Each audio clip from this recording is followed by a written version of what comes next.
So good morning. It is 11 a.m. I've literally woken up, taken my meds, got ready, calling it a day there. I have a brand new sleeve for my pick line. I think it's actually quite pretty.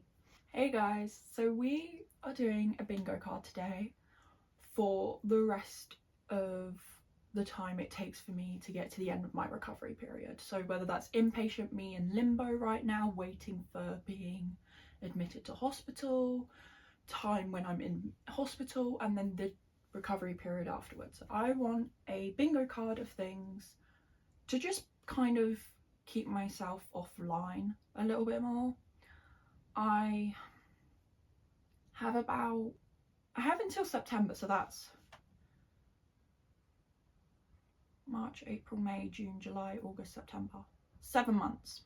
So this is a bingo card for the next 7 months. I'm kind of just going to make a list of things that I want to do, organise it how I want to do it on a piece of paper.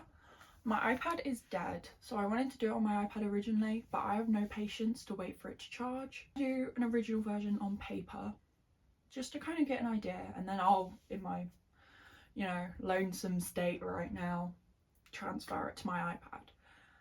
And I guess while I'm doing that, I'm going to put a little voiceover of basically what's been going on, because I did a video at the end of December and things were really looking up, and then I got a diagnosis in the first week of January that has completely flipped my life upside down.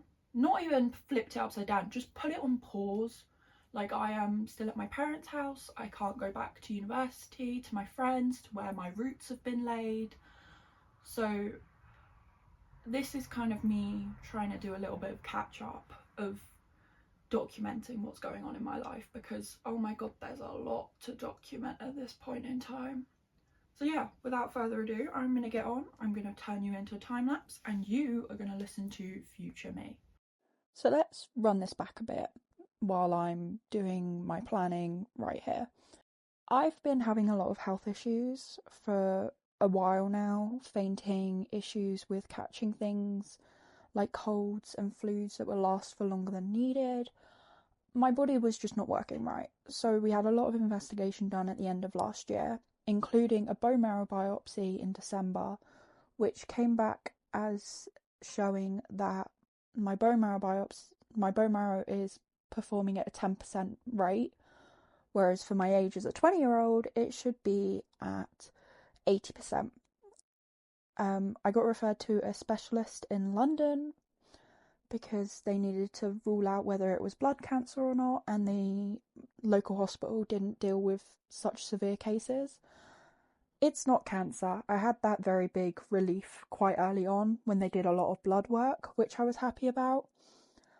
But it did come back as severe aplastic anemia, which basically means my bone marrow isn't producing enough blood cells in any way, shape or form to support my immune system. I have a compromised immune system. If I catch a cold, I have to go to A&E. So I got put as an outpatient to King's College Hospital in London. My team there is absolutely amazing. They're so supportive. And I'm having blood transfusion and platelet transfusions every week to try and support my body while I'm waiting for, now it's been decided that I'm having a transplant. It was up in the air about my treatment options, but we've kind of all come to an agreement that that is the best case for me, because I can't afford mentally to lose more of my life. It's not something I'm on board with, and it was something I had to fight quite hard against the guidelines for, because there is another treatment that they like patients with aplastic anemia to go down first.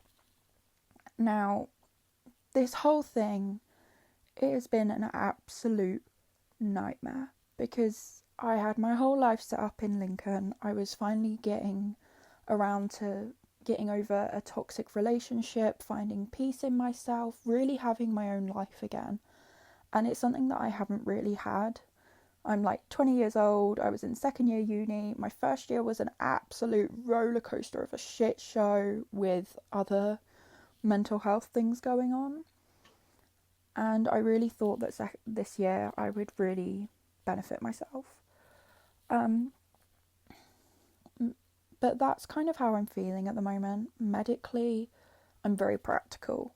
Emotionally, I'm very bottled up because I am worried that every time I let my emotions out, I won't be able to stop them. And I need to get through this.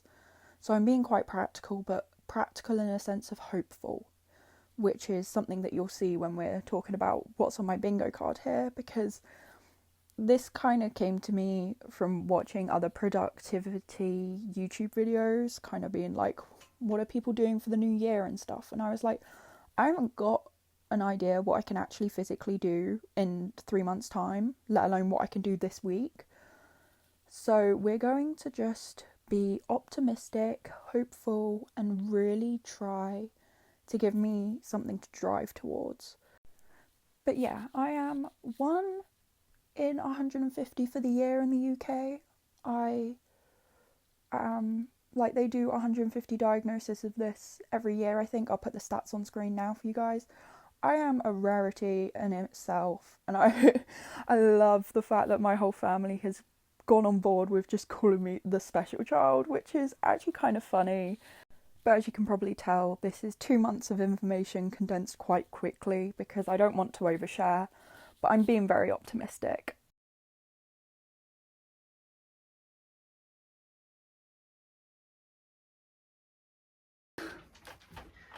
We're back.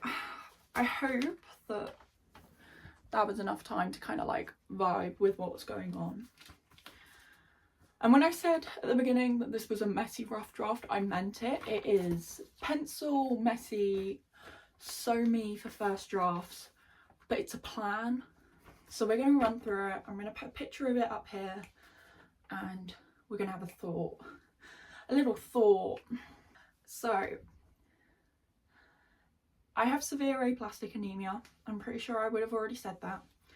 And the recovery period is until September at the minimum. Possibly I won't get back to normal life until 2027. Which, big downer, but I've written here on the piece of paper, which I'm going to include in the digital version, is it's a pause, not the end of life. Because I have had to really work through that all. So we're going to start right. I did a 4x4 grid, which isn't technically like a bingo grid in any way, shape or form, but I didn't want to do a 3x3 because that felt too small, but a 5x5 in the amount of time I've got left and the energy I've got, I didn't want to go that big. So 4x4 was the best for me. So we're going to start top left, 5 cross stitches. I have 6 cross stitches right now, like in their packets. I've started one of them and then I have 5 unopened ones. So that's an easy thing. Cross stitching for me is so therapeutic because it's just repetitive motion and I don't have to move. So when I'm in hospital having a transfusion, whatever I'm doing, it's really easy. And I've got a transfusion on Sunday. I'm planning to take my current cross stitch with me, and that's the first time that I'm like, I want to take a craft with me. I want to feel like I'm actually doing something for my health, like my mental health, and also for my arm, because with the PICC line that I have here, I have to keep my arm moving, otherwise I get the risk of clotting. So I'm really trying to be quite mindful on what I do. Next, we're going to go like across, is uni course change. I was doing social policy. I was in my 2nd year. I've had to discontinue for this year and I'm starting again my 2nd year in September. However, my degree was discontinued after my cohort. So I'm not so, like, when I initially had this diagnosis, I wasn't so upset about having to miss university time because I knew I could make that up. What I was disappointed in and upset about was that I wouldn't be able to do the course that I wanted to do. And I don't want to change universities, I want to stay at Lincoln. But the university support team, my personal tutors, academic leaders, they've all been so supportive. And basically I'm gonna reach out after my time, or maybe midway through my time in hospital, once I kind of know where I'm going, to say what course can I change to, because I'm not moving out of the social science school, so my credits for year one carry over, which is really useful. And they've been really understanding about the whole thing, because I was missing a lot of uni anyway. I've always been in touch with the wellbeing team and my personal tutor. Like, I'm quite good at keeping people informed on what's going on, because I don't want to just be that student who never shows up and then be like, when I get in trouble, well, all this is going on, and they have no clue. Like, they need to be in the loop, because they're the support system that I have. So I could lean more politics side or sociology side, so I need to sort that out around like April time. Positive food relation. I'm not very good at my food relationship. I was in a crisis team this time last year with a lot of every week therapy, bi-weekly blood tests to make sure that I wasn't overeating, or that I was still eating more than I was. Basically I have anorexia, and it's still something I struggle with, and especially being ill and not having the energy to do anything, I'm very much like, I won't go downstairs and get food, and I won't eat, and I will. And it's also, I'm struggling a lot with nausea as one of my symptoms of aplastic anemia, so I'm really hoping that the rest of this year I can kind of slowly build that up, especially after my time in hospital, like during my recovery period. The next thing is financial plans. There's a lot of financial uncertainty at the moment. I can't work because of my illness. I am no longer a student, so my student finance gets cancelled, but I still have student status, which means I can't apply for things like universal credit. So it's a lot of trying to figure out what's going to go on, what's going to happen. But if I can kind of have a little bit more of a grips on that by the end of the year, I will be happy. And if I can go back to work, I will be happy. That's not until 2027. If I can go back to work in January of 2027, I'm going to be ecstatic, because I love working, I love my job. It's a whole thing. Now we're gonna do a snake motion. We're gonna be funky with this. My Chemical Romance. I have tickets for the beginning of July. Now, that's not even 3 months after my predicted time of coming out of hospital.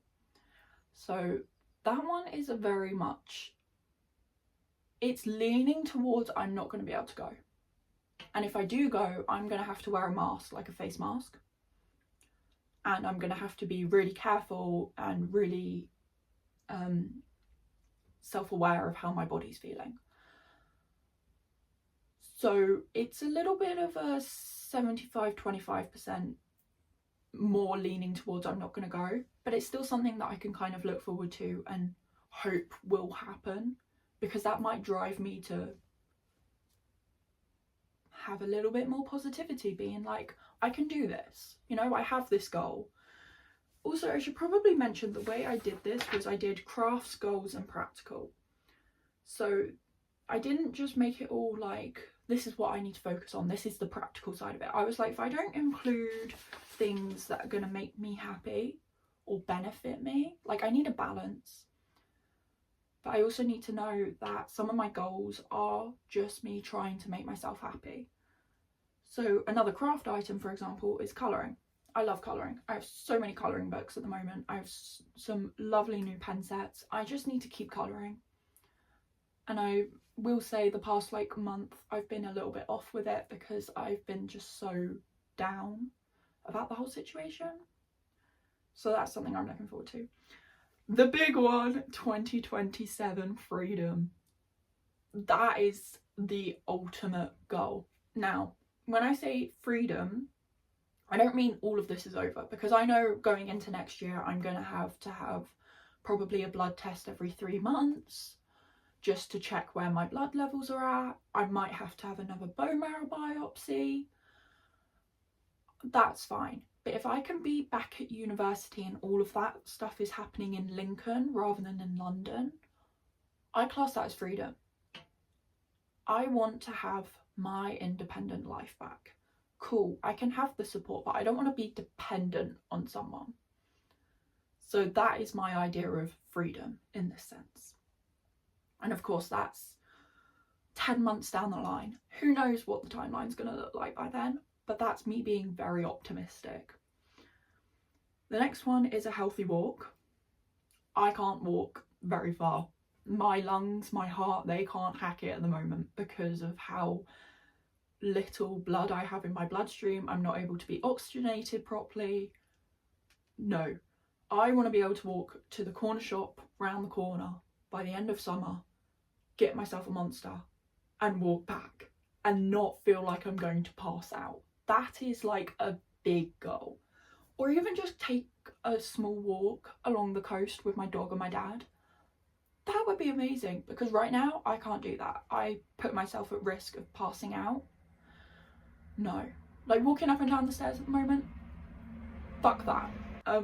Walking, no, not for me at the moment. The most walking I do is from the car park to the train station, get on the train station to hospital, sit in the hospital for like 4 hours, walk from the hospital back to the train station, get the train station to car.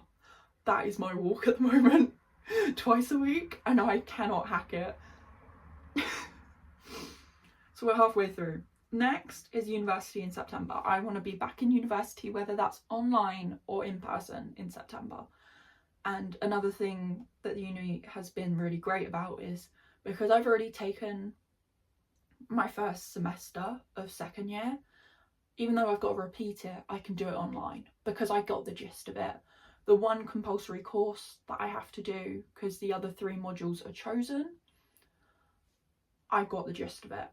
So the first semester from September to December I can do online if need be. So that is the big goal. Not the big goal, it's a big goal. Healthy habits. Mentally, I need some more healthy habits. I need to stop vaping and relying on that. I don't want to go back to uni and become an alcoholic again, because low-key, the British drinking culture, it's crazy when you go to uni. And I was a very big victim of that by my own demise. I think I was on like 34 units a night, and I would go out 3 nights a week. Like I'm a big drink enjoyer, but I need to not go back to that. So healthy habits, healthy coping mechanisms, things like that. Next one is 3 new crafts. I have watercolour paints, which I've never done before. I have this really cute bookshelf decoration that my sister got me for Valentine's Day, and decorative flowers. I don't know how to say that. It's quite cool, but my sister was very much kind and went to Tiger for Valentine's Day. I also have a Lego set from her. I bought her a jelly cat, and the original present I bought never showed up. So, but it's fine. Her birthday present for her 18th is going to be amazing. I might be in hospital for it, but she's going to love me. And then gift making. Again, another craft activity. For Christmas this year, I made like cross-stitch coasters for my 2 best friends. I want to do more craft making, just so then when I go back in September, I can be like, I had nothing to do in hospital, but I thought of you, and just give out gifts that I've made, whether that's cross-stitching that I've got already, a different activity that I want to try, or maybe letter writing with collages. Like, I have so much free time when I'm in hospital, and it all means that I don't have to move out of bed because I'm going to be so weak, and that's kind of where I'm going with it. Less screen time. Doesn't everyone in 2026 want less screen time? For me, because I can't go anywhere, my screen time is awful. I really want to focus on either it being less, I don't mind it being passive, so me having a TV show on in the background while I'm doing a craft activity, that's fine. But me actively just staring at a screen and not doing anything else, or double screening with my laptop and my phone, no, I need to really break that habit. And I've got so much time to do it. I want to read 5 physical books because I have nearly over 100 books, and I think 75% of them are to be read on my TBR. I have a couple here. I have some school, like university related ones as well that would be cool to read. But I'm really bad at just going on my Kindle Unlimited, staring at my Kindle and tapping and reading. But they're always the same kind of genre of just very easy, laid back love stories. So I want to read a little bit more of physical books. And now that I have my PICC line, I can always do that during transfusions because I haven't got to sit there like that with a cannula in my joint, which is really useful. So that's where I'm at with that. Journal daily. This is my journal. I started this back in November. I tried to go back to habit tracking like this because it used to work for me, but I've learned that things changed. The 21st of October, I had my first journal entry on here, and it was a lot about my ex-relationship and how I got through things. And then it was more like, this is how I start. On the 20th of December, I had a whole plan. I did like 5 pages back to back of this is what I want to do. 27th of December, my planning of January and what I want to do, my core rules, the pillars of what I want to do, and then the 31st of December, video 1 and notes for that. And then I never touched it again because January was crazy. So especially when I go into hospital, I want to journal daily, every other day, depending on my energy levels, even if it's 2 lines, just so then I have a physical record of how I felt. Because I don't know how I'm going to feel about recording while I'm in hospital, because I don't know if I'm going to be sharing a room with someone. Yeah. And finally, self-care. This is more for after hospital. I want to get better at skincare, looking after my teeth. I want to get a haircut because I haven't had a haircut since the summer of, yeah. But I'm worried about chemo, losing my hair, so I was like, I'm going to keep it for now, just in case it starts thinning, because I am in my head saying, if it even starts to thin, I'm going to stress about it. So it's going, I'm buzzing it. That is where I'm at. But that is kind of my bingo card. I just need, yeah, the self-care thing. I need to look after myself more, do my nails more, look after my skin. But I don't want to do that and start that before my inpatient, because living in a hospital, a little bit more restrictive. I don't know how the chemotherapy is going to affect my body. It's a whole other thing. But yeah, that is kind of where we're at. I'm probably going to do my digital version before this comes out. So I will put a picture on screen right now of what my digital version looks like, because I'm probably going to be really proud of it, and the fact that I can just have it on hand at every single moment. I might make it my lock screen for certain times, just so then I'm reminded, you need to be offline, kind of thing. But I'm being very hopeful in this whole situation, and I'm really looking forward to just getting the ball moving once everything logistically has been sorted out on the hospital end. I just want to get into hospital, get that part over, get out of the risk of having an infection, and be on recovery back at my parents' house until September, at the bare minimum. Like, I am there. I'm planning ahead because I can't deal with what's going on right now, because there's nothing going on, and that's frustrating. So yes, thank you so much for watching, and I will keep you all updated. Bye.